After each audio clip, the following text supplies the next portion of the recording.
Hey folks, Richard here. Plug for my blog, Facts for Working People. The URL is weknowwhatsup.blogspot.com. I'm just sitting here out on the porch like I often do, and I was talking with a friend earlier on, and a number of people actually. I was thinking about the mood around, and there's a considerable amount of sort of despair. I mean, why would there not be?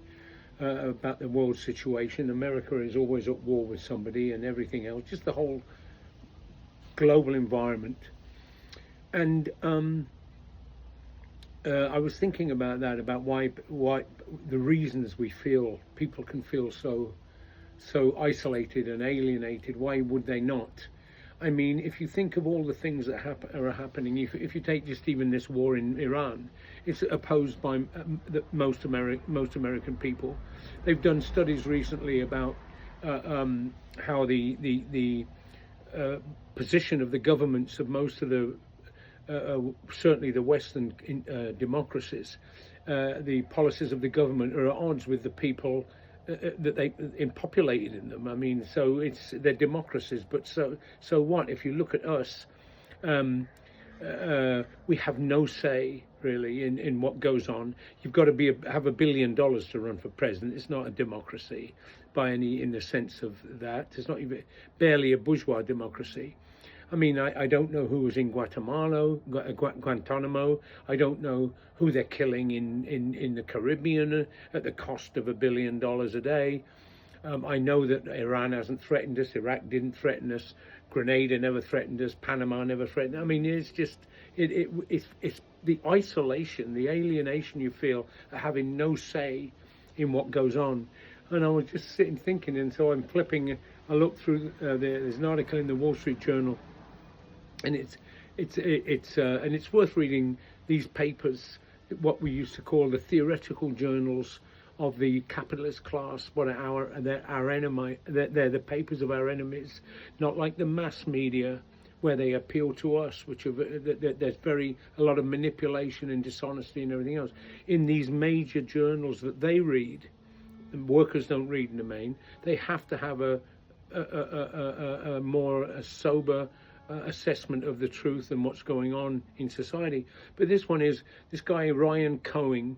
He's apparently the CEO of GameStop. It's some company that is involved in gaming and I don't know, collectibles. It says the Wall Street Journal, and he's just offered a $56 billion to buy eBay.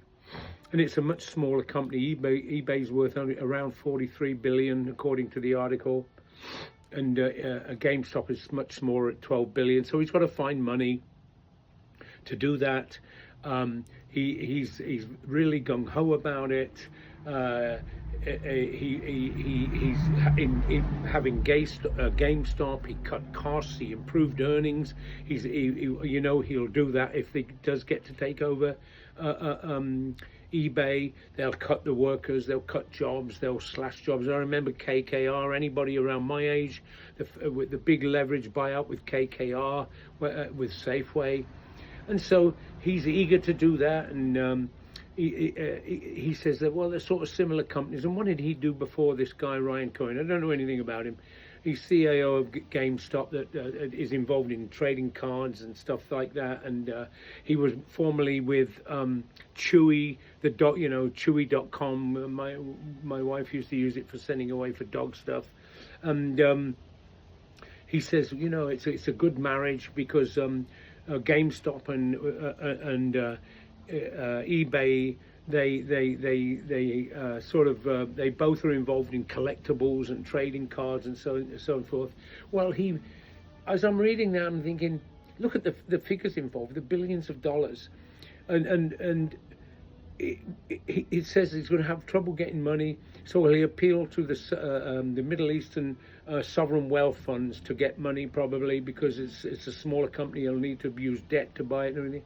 But when I'm listening to and reading about all of this, I'm thinking, what relevance is that to us, to working people in America or around the world? But what relevance is that to us? I was just talking to a guy from work. I don't know him very well, but he was a very good friend of a friend of mine, and I've chatted with him a little bit. He's just got a new job, and another guy I know just got a new job, and they're younger people than me, and they're talking about their families and trying to stay afloat, and their house notes, which are exorbitant. I mean, you talk to most American workers, particularly a unionized worker and a white worker and a unionized worker in particular, in the early 50s or 53, 54. Didn't one check paid the house note? No, that's not possible today. There's massive stress in this country.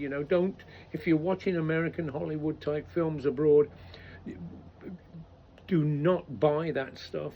There's a lot of stress. People are in debt. You never know if you can lose your house. Look in the crash in 2008, 5 million homes. They're not lost homes. They took them from them.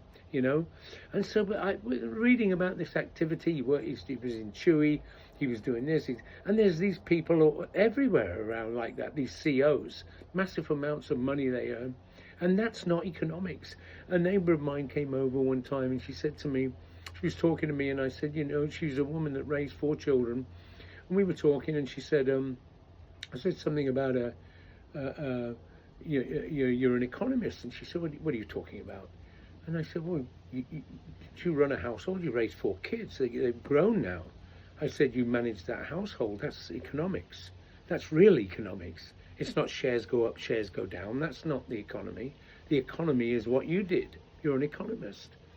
But she was just shocked. She'd never thought of herself in that way, But anyway, just reading it, look it up. You can see in the Wall Street Journal, Ryan Cohen offers a bid to buy eBay, and he's going to have a proxy war if he go above the board's head to the shareholders. All of this is meaningless to working people, and it's a waste of bloody money.